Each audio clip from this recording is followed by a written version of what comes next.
Signed and Tomar, Attorney John Paul Martin, Chairman, Prosecutor Elmer Sagsado, Vice Chairman, and Dr. Francis Cesar Riga, Secretary. Congratulations po sa inyo.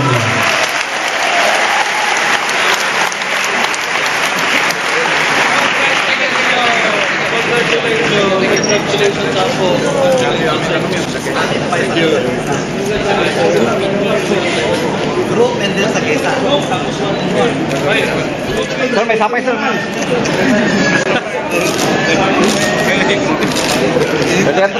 Sir Leandro, ikas sir.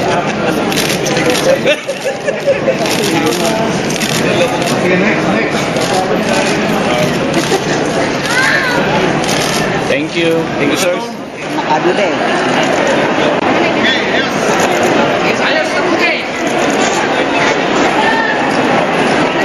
Disaster time. Now, yung People's Park na masyadong delay yung kanyang renovation despite the fact na available yung funding quite more than a year ago because of the change of plans. Nai-award na yan after this election ban, simula nila yung renovation of the People's Park. So, these are some of the infrastructure. Now, punta natin yung of course, health services.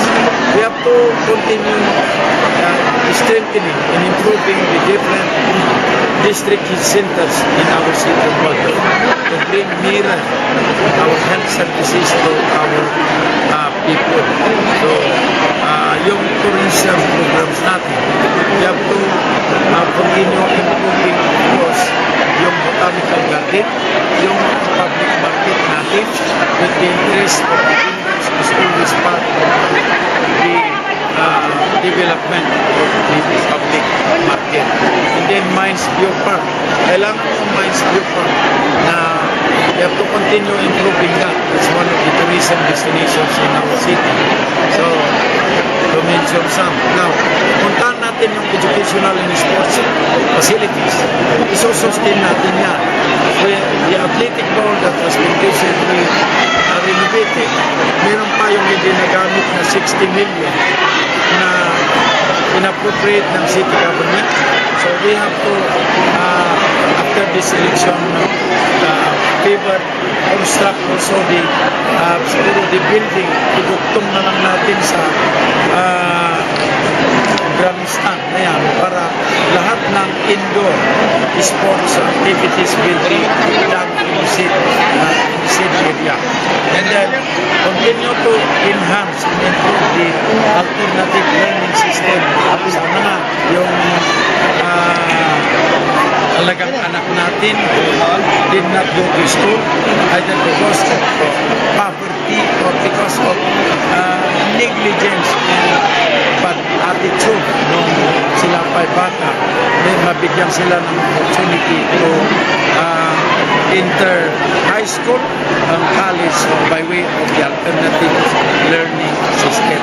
Yung peace in order mo, itutuloy din natin yung peace in order kasi kahit anong kaganda ng city, kung hindi maganda yung peace in order, problema yan. So kailangan isustain natin yan. Yung social services natin for the senior citizens, yung out of the school youth, yung street children, and yung livelihood to those who like to help themselves.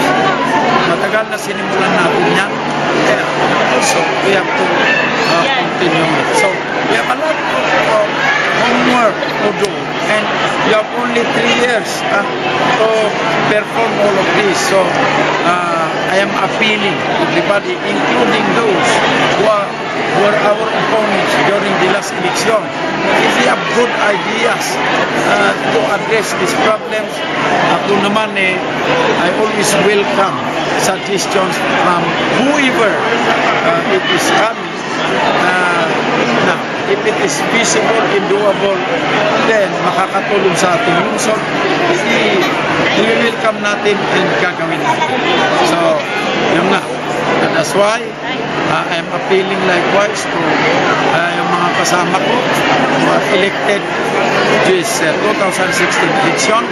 Regardless of our political parties, I hope and I pray that we will unite ourselves for our city to address these concerns, problems na kailangan ng ating city and our beloved people in the city of Baguio.